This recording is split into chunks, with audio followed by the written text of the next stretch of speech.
Hey everybody, welcome to Mad Backyard. Today we're going to be doing a review on this 28-inch 2-burner Blackstone griddle. Now, full disclosure, I received this one from Lowe's. I didn't buy it, but I've been looking at Blackstone griddles for a while, and I was really excited to try one out. So I'll have a link down in the description to check it out on Lowe's website if you want to, but either way, I'm going to give you my full and honest opinion on this griddle. First of all, the assembly was really easy. I've put together a lot of grills and smokers over the years, and I have to say this was one of the simpler ones I've ever done. You can put it together easily by yourself, and there's really only 2 steps where you even need a screwdriver. The rest is all just hand tightening thumb screws. It pretty much just unfolds right out of the box. You add the middle shelf to stabilize it, then the 2 side shelves, and that's really about it. Blackstone gives you really clear instructions in the manual on how to season the griddle before you start cooking on it. We're also going to be making a step-by-step video on exactly how we seasoned ours. There were a few things we did when seasoning ours that weren't exactly in the instructions, but definitely saved us a few headaches along the way. I'll put a link to that up in the corner of this video, as well as down in the description once it's ready, so make sure to check that out too. If you've never worked with cast iron before, just know that you have to follow this step. You cannot just start cooking on the Blackstone right out of the box without seasoning it, or you'll end up ruining it. But it's not a difficult process to do at all. It just takes a few hours of time. Once it's put together, it's pretty lightweight and easy to move. There are wheels on one side, so you can just tip it up and move it where you need to.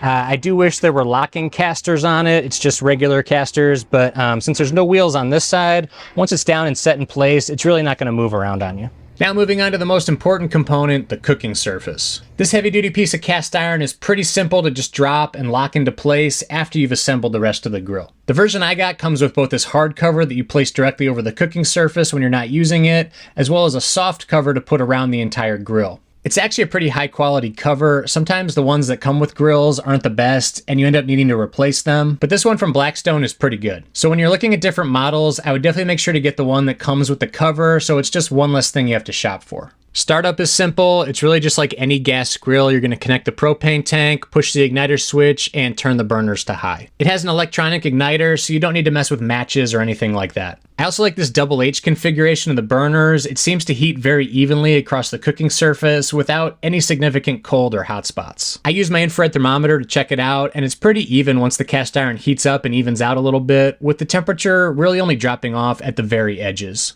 On the high setting, I can get the temperature up to about 600 degrees Fahrenheit, which is plenty hot enough for searing a steak. And on the low setting, it runs about 450 degrees Fahrenheit. This model has 2 burners, so you can have 2 separate cooking zones. There's even larger models, which will give you 3 or 4 cooking zones. If you want more surface area, you can check out those. It's nice to be able to keep one side lower for things like vegetables and the other side nice and hot for searing your meat. Being cast iron, it also holds its heat pretty well, so even if you turn the burner off, you can still keep your food nice and warm in that area for a while. Cooking on the Blackstone is pretty easy once it's seasoned. Seasoned cast iron is naturally non-stick as long as you use a little bit of cooking oil. So far I've made some cheeseburgers, steaks with mushrooms and onions, some eggs and bacon, and they've all been really easy and fun to do. You can cook with any type of high heat cooking oil. I also like using this Wagyu beef tallow for searing steaks. I'm sure you've seen me use it in my other videos, and it works great on the Blackstone as well. I'm looking forward to trying some pancakes or doing something like stir fry that would be a little more difficult to set up and do on a regular gas grill. One issue I did run into on my first cook was making sure it's nice and level. Otherwise, all your oil and fat and grease can run into one corner of the griddle. So you can play with where you place it on your deck or your patio. Just get it as level as possible, or use a shim or a piece of cardboard to raise up one corner a bit. It'd be nice if Blackstone had some sort of built-in adjustment like you see on appliances, but honestly, it's not that big a deal and fixing it was pretty easy.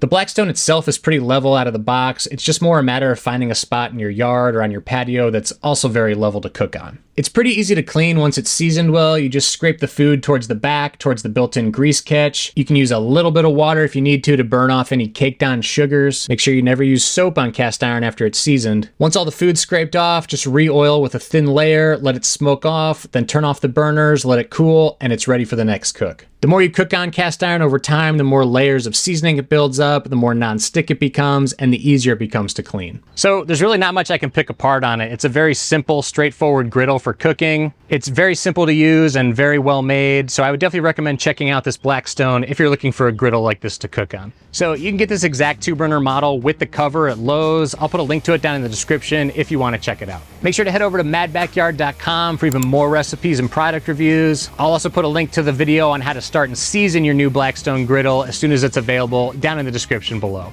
Thanks for watching.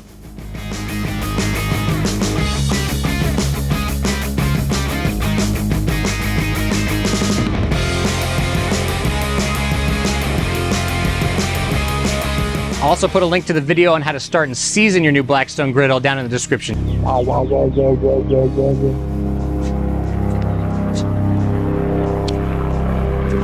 Somebody must be on the lamb.